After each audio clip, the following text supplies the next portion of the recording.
नमस्कार, मैं हूं नवनीत मिश्रा और मैं पेशे से प्रिंट मीडिया पत्रकार हूं और मैं आप सभी का अपने YouTube channel Navneet Mishra journalism में स्वागत करता हूं।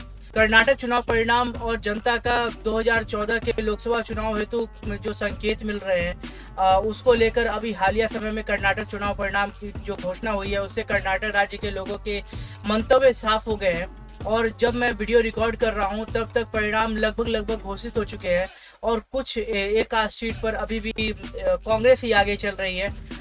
लेकिन हम जो आपको वीडियो रिकॉर्ड कर रहे हैं उसमें मैं पूरा चलिए सबसे पहले कर्नाटक चुनाव परिणाम से जुड़ी दिन भर की गतिविधियों पर बात करते हैं। वीडियो जब मैं रिकॉर्ड कर रहा हूं तब तक कांग्रेस के लगभग 136 सीट हाथ में है, जैसा कि आप अपने स्क्रीन पर देख भी रहे होंगे, जबकि एक सीट पर अभी भी कांग्रेस चल रही है। कर्नाटक चुनाव परिणाम में एंटी इनकम्बेंसी देखने को मिला और ये हम ऐसा इसलिए कर रहे हैं क्योंकि अब आगे आपको कुछ तथ्य बताएंगे और उससे आपको भी समझ में आएगा कि कितना वोट कितना केंद्रित रहा है। जबकि वहाँ वोट देने के लिए और भी विकल्प उपलब्ध थे, लेकिन कितना केंद्रित वो वोट था वो आपको आगे के तथ्यों से समझाएंगे। कर्नाटक चुनाव परिणाम की घोषणा के साथ ही भाजपा की 2024 के लोकसभा चुनाव से पहले के कोई भी सकारात्मक तथ्यों पर बड़ा झटका है। यहाँ पर कुछ लोग यूपी नगर निगम चुनाव को लेकर भी बता रहे हैं कि 17 मेयर पद के चुनाव में से 16 पे पूरे उत्तर प्रदेश में भाजपा ने जीत हासिल की है। लेकिन आपको समझना होगा कि एक विधानसभा चुनाव और एक नगर निकाय चुनाव दोनों में अंतर होता है, दोनों के मुद्दे अलग होते हैं। विधानसभा चुनाव के मुद्दे कभी कभी देश के मुद्दे से रिलेट कर जाते हैं। कर्नाटक विधानसभा चुनाव में जैसा कि आप अपने स्क्रीन पर देख पा रहे हैं 65 सीटें भाजपा के हाथ आ चुकी हैं। कर्नाटक चुनाव को लेकर जो एग्जिट पोल जारी किए गए थे उसमें से एक आध एग्जिट पोल को मैं छोड़ दूं जिसमें कांग्रेस को भारी बहुमत दिया गया, बाकी सब में त्रिशंकु विधानसभा की संभावना जताई गई। किंग मेकर जेडीएस के मुखिया एचडी कुमारस्वामी को बताया गया। जब सुबह परिणाम चल रहे थे और जैसा आपको पता है कि मैं एक प्रिंट मीडिया जर्नलिस्ट हूँ, उसे कवर कर रहा था, तो उस समय वो आए थे और संवाददाताओं से बातचीत करते समय उन्होंने कहा कि उनसे किसी भी प्रकार की किसी भी पार्टी ने संपर्क नहीं किया। और जब कर्नाटक परिणाम घोषित हो गए हैं जहां पर 224 सीटों में से लगभग 136 सीटें कांग्रेस ने जीत लिया है, अब यह देखना जरूरी है कि कांग्रेस इसको कैसे आगे यूटिलाइज करता है। आपको जैसे बता दें कि 2018 में जो चुनाव हुआ था कांग्रेस का, उसमें कांग्रेस और जेडीएस मिलकर सरकार चला रही थी, लेकिन जिस तरह से उसमें क्रैकडाउन किया गया पूरी कहानी है वो सब आपको पता है। कर्नाटक चुनाव परिणाम को लेकर आगे की जानकारी कुछ इस प्रकार से है। इसमें 2 निर्दलीय जो चुनाव लड़ रहे थे उन्होंने जीत हासिल की है। इसके अलावा एक सीट को कर्नाटक के स्थानीय पार्टी जिनका नाम कल्याणा राज्य प्रगति पक्षा और दूसरा सर्वोदया कर्नाटका पक्षा को मिली है। अब यहाँ पर हमें वोटिंग परसेंटेज की भी बात करनी होगी। कर्नाटक चुनाव जो अभी बीता है जिसको लेकर लगभग चुनाव की गिनती भी समाप्त हो चुकी है, इसमें सर्वाधिक जो वोट परसेंटेज मिला है, सर्वाधिक वोट परसेंटेज कन्नड़ लोगों का पाने वाले कांग्रेस है, जिनको 42.94% मतदान प्रतिशत हासिल हुआ। इसके अलावा दूसरे नंबर पर दूसरी बड़ी पार्टी इस चुनाव में जो उभर के आई वो भाजपा थी, जिसने लगभग 35.95% मत हासिल किया। कर्नाटक चुनाव में अन्य को लगभग 5.81% वोट हासिल हुए। अब हम कर्नाटक चुनाव को लेकर जो एक विश्लेषण करने जा रहे हैं। अब तक हमने आपको कर्नाटक चुनाव में हुए मोटा मोटी जानकारियां बताई हैं। आपको ऐसे मैं बता दूं कि आपको इन सारांश के साथ आपको रुके रहना होगा, क्योंकि हम यहाँ MIM की बात करने वाले हैं जो कि मुस्लिम तुष्टीकरण की राजनीति करती है। और जब आपको याद होगा कि कर्नाटक में जब हिजाब विवाद चल रहा था तो उस समय MIM ने उस मुद्दे को बहुत ज़्यादा उठाया था और आपको चौंकाने वाला बात मिलेगा कि MIM ने क्या सीट जीती है और उसको वोट क्या मिला है, और आप सुनकर उसे आप हंसेंगे और अधिकतर लोग को पता होगा। तो सबसे पहले हम चलते हैं कर्नाटक चुनाव परिणाम के विश्लेषण की ओर और सबसे पहले हम चर्चा करते हैं बीजेपी का, क्योंकि ये पार्टी पहले से ही वहाँ पर सत्ता में थी। इसको बचाने के लिए खुद प्रधानमंत्री मोदी लगे हुए थे, केंद्रीय मंत्रिमंडल के नेता वहां पहुंच रहे थे जो मंत्री बने हुए हैं। इसके अलावा बीजेपी अध्यक्ष जेपी नड्डा लगातार प्रचार कर रहे थे, रैलियां पे रैलियां हो रही थी, खुद प्रधानमंत्री के बैक टू बैक रैलियां हो रही थी, उन्होंने रोड शो किया। तो इस नज़र से ये कर्नाटक चुनाव काफ़ी महत्व वाला था, क्योंकि यहाँ पर आपको बताते चलें कि जैसा कि मैंने आपको बताया कि मैं प्रिंट मीडिया पत्रकार हूँ, मैं कवर करता हूँ, तो यहाँ उतना ही पावर बीजेपी की ओर से अपनी सरकार बचाने के लिए लगाया गया था जितना ही पावर गुजरात में लगाया गया था। तो आपको पता, अगर आप मेरा गुजरात चुनाव का विश्लेषण अगर आपने नहीं देखा हो, उसकी प्लेलिस्ट मेरे YouTube चैनल पर वीडियो के रूप में होगा, आप उसे जाकर देख सकते हैं। बीजेपी की हार की अगर मैं बात करूं तो बीजेपी की हार के लिए जिम्मेदार खुद बीजेपी है।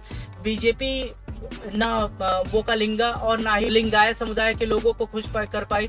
मैं लगातार न्यूज़ कवर कर रहा था, मैं बता नहीं सकता मैं कहाँ कर रहा था, लेकिन मैं उसमें पाया कि कर्नाटक में लिंगायत जो लोग हैं, उनके जो नेता थे, जो कि पहले मुख्यमंत्री भी थे BS येदियुरप्पा, जो कि कथा कथित ऑपरेशन कमल के तौर पर आप समझ सकते हैं, उन्हें हटाया गया। इसको लेकर कई बार दोनों कांग्रेस और बीजेपी के बीच में वाक युद्ध भी हुआ। लिंगायत समुदाय के मामले को कांग्रेस ने भुनाया भी। कांग्रेस पर आएंगे, पहले हम बीजेपी पर बात करते हैं। बीजेपी को नुकसान को समझने से पहले आपको यह समझना होगा कि राजनीतिक पार्टी को लगता है कि भारतीय जनता कुछ समझती नहीं है। जब भारतीय जनता सुनती है, समझती है और भूल जाती है, अगले दिन वो अपना काम करने लगती है। लेकिन यही गलती भाजपा को भारी पड़ गया। कर्नाटक की जनता अपने आप में एक बुद्धिमान जनता है। आपको पता है कि कर्नाटक, केरल, हैदराबाद, नीचे की जो साउथ की जो भारत की पॉपुलेशन है, वो साक्षर पॉपुलेशन है, जो समझती है, मूल्यांकन करती है, उसके अनुसार वोट करती है। और आपको पता होगा कि इस बार का जो वोटिंग परसेंटेज था कर्नाटक में, वो सर्वाधिक रहा है। कर्नाटक की जनता ने BS येदियुरप्पा के पद से हटाए जाने को भी नोट्स किया, सिर्फ भ्रष्टाचार के जो मामले आए उसको नोट किया। हालिया समय में ही जो कर्नाटक में हिजाब विवाद लेकर जो राज्य ज़्यादा विवादों में सामने आया, उस पर कर्नाटक की जनता ने नोट किया। सबसे ज़्यादा जो नोट हुआ वो कर्नाटक में रहने वाले मुस्लिम समुदाय के लोगों का हुआ, जिसमें जो 4% OBC कोटे के तहत मुस्लिम आरक्षण दिए जा रहे थे, उसे हटाने और हटाने मतलब ऐसा नहीं कि उसको हटाने, उसको उठाकर वोकालिंगा और लिंगायत समुदाय के बीच बांटने का था, जिस पर सुप्रीम कोर्ट ने सुनवाई की और रोक दी। इस बात को भी कर्नाटक की आम जनता के साथ कर्नाटक के आम मुसलमान भी नोट कर रहे थे। इसके अलावा समय समय पर भारतीय जनता पार्टी के नेताओं द्वारा कुतर्कपूर्ण बयान, आपको बताते चलें कि आपको अगर याद हो तो एक निजी चैनल है जिसने कॉन्क्लेव आयोजित किया था, जिसमें जो सांसद है रवि किशन, उनसे जनसंख्या कानून को लेकर सवाल पूछा था। आपको पता होगा, अगर आप सर्च भी करेंगे यूट्यूब पर तो मिल जाएगा आपको आसानी से। उसमें वो बात को टालते हुए नजर आए। जब उनको बात देखा गया कि नहीं टल रहा है, तो उनके बच्चे को लेकर सवाल पूछा गया। फिर उसके बाद उस पर वो कुतर्क दिए, जिसपे वो उन्होंने मतलब एक तरह से पार्टी एजेंडा की तरह तहत कांग्रेस को घेरा। और इससे भी जनता नोट कर रही थी, ना सिर्फ कांग्रेस की, इससे पहले हिमाचल की जहाँ भाजपा को हार का सामना करना पड़ा, इसके जबकि भाजपा का वहाँ पे भी सरकार थी हिमाचल में। इसके अलावा कर्नाटक की जनता, और मैं एज अ प्रिंट मीडिया पत्रकार के तौर पर मैं ये नोट कर रहा हूँ कि भारत की जनता नोट कर रही है हर एक चीज़ को, और इसमें हर चीज़ नोट है जो कि दैनिक गतिविधियों में लगातार हो रहा है। इसके अलावा बीजेपी की कर्नाटक चुनाव में हार का एक और तथ्य जो मैं मानता हूं, कर्नाटक चुनाव में बीजेपी की हार को लिए जो मैंने अपने कवरेज से मैंने जो पाया है, वो ये पाया है कि कांग्रेस की ओर से एक बार फिर से एक जाल फेंका गया, जिसमें धर्म की बात की गई और धर्म को लेकर बजरंग दल की बात हुई, जिसको लेकर उसको बैन करने की घोषणा पत्र में बात चलाई गई। और इसमें बीजेपी वैसे फंसती चली गई जैसे एक शिकारी जब जाल फैला के उस पर 4 दाने चावल के डालते हैं और कबूतर आके बैठने लगता है। उसी प्रकार से बीजेपी के जितने भी हैं, एक के बाद एक नेता प्रवक्ता, यहाँ तक कि प्रधानमंत्री मोदी भी अपने रैली में इसे नोट करने लगे और लगातार बोलने लगे, और वो भी कांग्रेस के जाल में फंसते रहे। संस्था जिसका नाम अगर उससे जुड़ा हुआ है तो उससे बजरंगबली पे कोई असर नहीं पड़ने वाला, और पॉलिटिकल स्टंटबाजी को आसानी से पकड़ लिया, और जो चीज कांग्रेस बीजेपी से कराना चाहती थी बीजेपी वही करने लगी। पूरा जो विकास से जुड़े मुद्दे हैं, विकास से जुड़े कर्नाटक की जनता को बताने वाले मुद्दे थे, सब डाइवर्ट होकर बजरंगबली के नाम पर बजरंग दल के दौरे, उससे जुड़े नारे, रैली, और इसी में डाइवर्ट हो गया, और ये भी एक कारण था जो बीजेपी के हार का कारण बना। कर्नाटक चुनाव के हार को, जैसा कि मैंने इस वीडियो का टाइटल भी रखा है कि क्या कर्नाटक चुनाव की हार आगामी 2024 के लोकसभा चुनाव की कोई इशारा है, तो जैसा कि मैंने आपको कहा कि कर्नाटक की जनता का तो मंतव्य साफ हो गया, क्योंकि आपको अभी मैं बताऊंगा कैसे वोट पड़े हैं, किस प्रकार से वोट पड़े हैं। इस चुनाव में प्रचार के लिए जेपी नड्डा, असम के मुख्यमंत्री हेमंत बिस्व शर्मा, इसके अलावा केंद्रीय मंत्री, जैसा कि मैंने बताया, सब कोई एक के बाद एक सभाएं, रैलियां करते जा रहे हैं। कर्नाटक चुनाव परिणाम 2024 में आम चुनाव के लिए इसे अलार्म मैं मानता हूं। ऐसा इसलिए क्योंकि जो जिस तरीके के लगातार रैलियां प्रधानमंत्री स्तर पे, गृह मंत्री स्तर पे, कैबिनेट मंत्री स्तर पे, यहाँ तक कि भाजपा के अध्यक्ष खुद कर्नाटक के जो मुख्यमंत्री हेमंत बिस्व शर्मा, जो कि अपना खुद राज्य छोड़कर कर्नाटक में लगातार बैठे हुए थे, तैयारी देख रहे थे, उसके बाद भी इस तरह की हार, क्योंकि जैसा मैंने कहा कि मैं कर्नाटक चुनाव को गुजरात चुनाव के तहत देख रहा था, और इसमें कोई चौंकने वाली बात नहीं थी। जैसा एग्जिट पोल था कि इस तरह का चुनाव होने वाला है, क्योंकि बहुत हवा लगातार एंटी इनकम्बेंसी की चल रही थी, और ये ऐसा इसलिए क्योंकि आप इसे इस तरह समझिए, कांग्रेस, जेडीएस और बीजेपी मैदान में थे। तीन को स्थानीय तौर पर वोटिंग के लिए देखा जा रहा था, इसके अलावा भी कई पार्टियां थी, लेकिन आप उसमें एएमआईएम भी पहुंचे हुए थे, जैसे कि हर चुनाव में पहुंच जाते हैं। इस वोटिंग के दौरान में इतना फोकस था कि मुस्लिम वोट बटा ही नहीं, कोई और कास्ट वोट बटा ही नहीं, लिंगायत समुदाय का जो वोट था वो ट्रांसफर हो गया, कहीं जेडीएस में चला गया तो कहीं कांग्रेस की तरफ मुड़ गया। पूरा इसका नतीजा ये था कि ये जो भाजपा थी 65 पे आकर सिमट गई, जैसा कि आप अपने सामने देख सकते हैं। और मेरा ये भी मानना है, एक मीम भी लगातार वायरल हो रहा है, जिसमें आपको बताते चले कि गौतम गंभीर जो आरसीबी के खिलाफ कर्नाटक में बेंगलुरु में आयोजित मैच में दर्शकों को चुप रहने का इशारा दिखा रहे थे, इसको भी लगातार मीम के जरिए उठाया जा रहा है, बताया जा रहा है। जैसा कि आप मीम सामने देख सकते हैं, एक मीम देखिए यहाँ पर भी है जो अपने सामने देख सकते हैं। इसमें अलग अलग मीम में देखिए, एक मीम में राहुल गांधी भी है। मैं इसको बता नहीं सकता कि ये मतलब एक्चुअली वो ऐसा कर रहे थे कि नहीं कर रहे थे, लेकिन दोनों को मिला के मीम बनाया गया। मैं इसे मीम ज्यादा कहता हूँ, मीम बनाया गया। जो प्रशंसक लगातार देख रहे थे उन्हें किस तरह गौतम गंभीर, जो कि बीजेपी के सांसद भी हैं दिल्ली से, वो चुप कराने की बात कर रहे थे। तो इससे आप समझ सकते हैं कि ये भी एक मीम बन रहा है, जो कि मुझे लगता नहीं कि इतना ज़्यादा भी कर्नाटक की जनता सीरियस हो जाएगी, लेकिन ज़्यादा जो एंटी इनकम्बेंसी थी, वो जो मैंने पीछे अभी वर्णित किया, वो यही था। अगर आप चाहेंगे तो ऐसे बहुत सारे मीम्स बन रहे हैं, हम उसमें से कुछ मीम्स जरूर लेकर आएंगे, तो नीचे कमेंट करके बताइएगा। अब हम आते हैं कांग्रेस की। जैसे कि आपको पता है कि कांग्रेस लगातार कर्नाटक चुनाव के मतदान से पहले घोषणा कर रही थी कि उसकी 130 सीट आने वाली है। आपको बता दें कि जब मैं कवर कर रहा था तो लगभग 11 बजे का समय था और कांग्रेस 110 पे थी, और उस समय अभी बहुमत का आंकड़ा ज़्यादा दूर भी नहीं था, लेकिन हासिल भी नहीं हुआ था, रुझान चल रहे। और लेकिन एक तय था कि उठा पटक भी नहीं हो रहा था। ऐसा नहीं था कि उठा पटक है, एक चीज जो शुरू से बना हुआ था वो अंत तक बना रहा कि कांग्रेस आगे थी और अंत में बहुत आगे हो गई। तो लगभग 11 बजे संवाददाताओं से बातचीत करते हुए पूर्व जो कर्नाटक मुख्यमंत्री सिद्धारमैया थे, उन्होंने कहा कि अभी हम 110 पर हैं, लेकिन हमें उम्मीद है कि 20 सीटें और आएंगी। और अभी जैसा आप अपने स्क्रीन पर देख पा रहे हैं,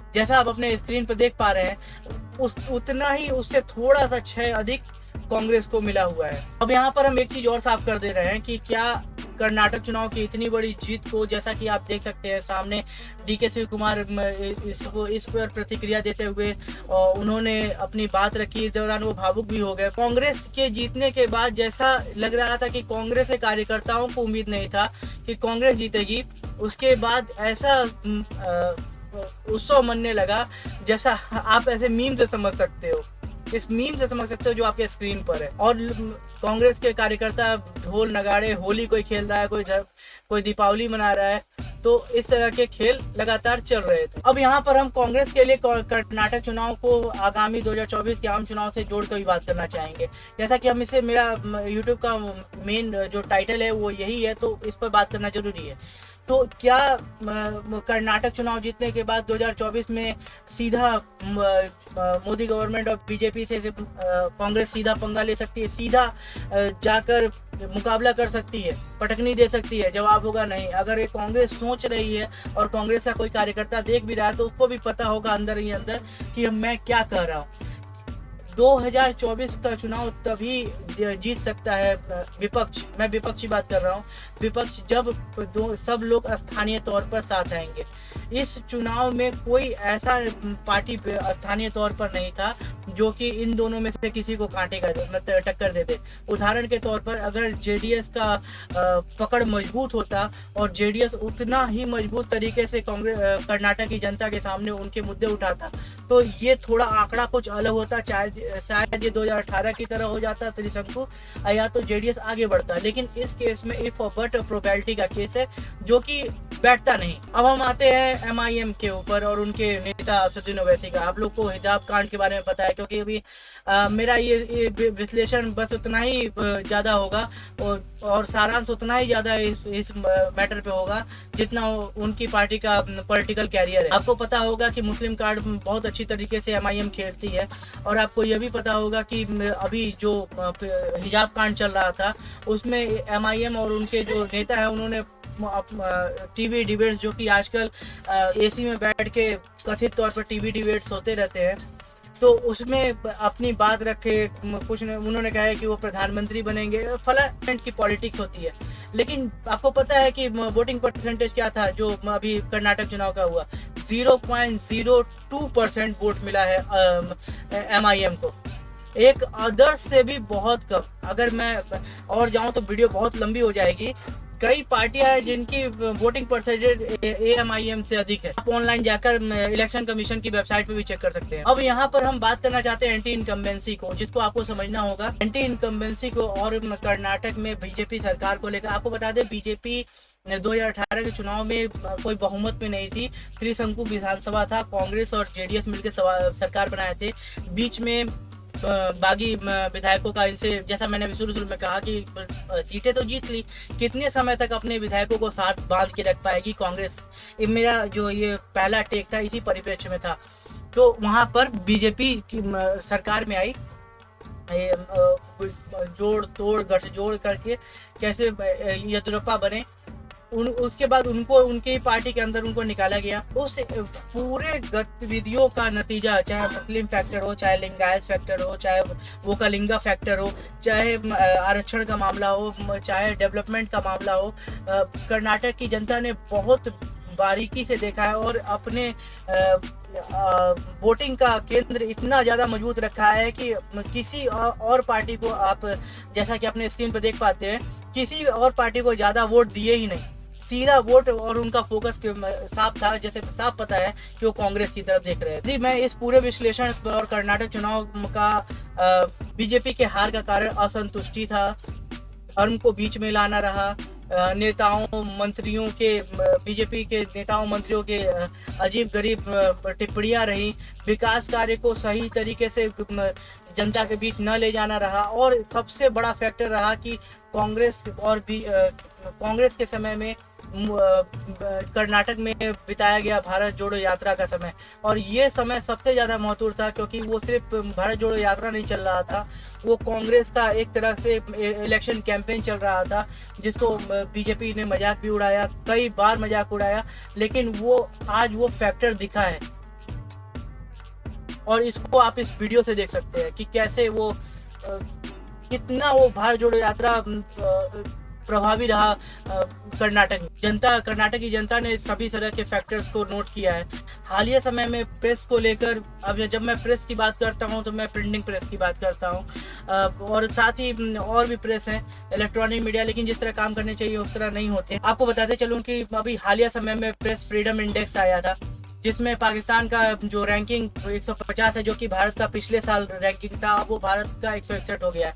लोग सोचते हैं कि अधिकतर मोटा मोटी लोगों की सोच होती है कि ये ज़्यादा मैटर नहीं करता, ये ज़्यादा लोग नोट नहीं करते, लेकिन एक फ्रीडम ऑफ स्पीच, क्योंकि एक प्रेस की स्वतंत्रता, एक आदमी की स्वतंत्रता, दोनों बराबर हैं। अगर दोनों में से कोई भी एक रुकता है तो दोनों एक दूसरे के बिना नहीं चल सकते। अगर इसका उदाहरण समझना हो तो आपको भारत में लगा इमरजेंसी का समय समझना होगा। इस मौके पर आपको, अगर आप चाहते हैं तो मैं इस पे एक व्यापक वीडियो बना सकता हूं, क्योंकि तो चलते चलते आप कर्नाटक चुनाव परिणाम को लेकर क्या सोचते हैं, आप इस कमेंट बॉक्स में जरूर बताइएगा।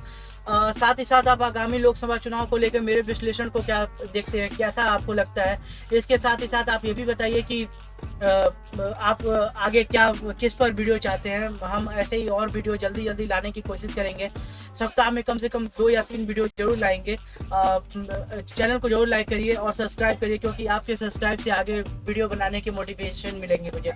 तो तब तक के लिए नमस्कार।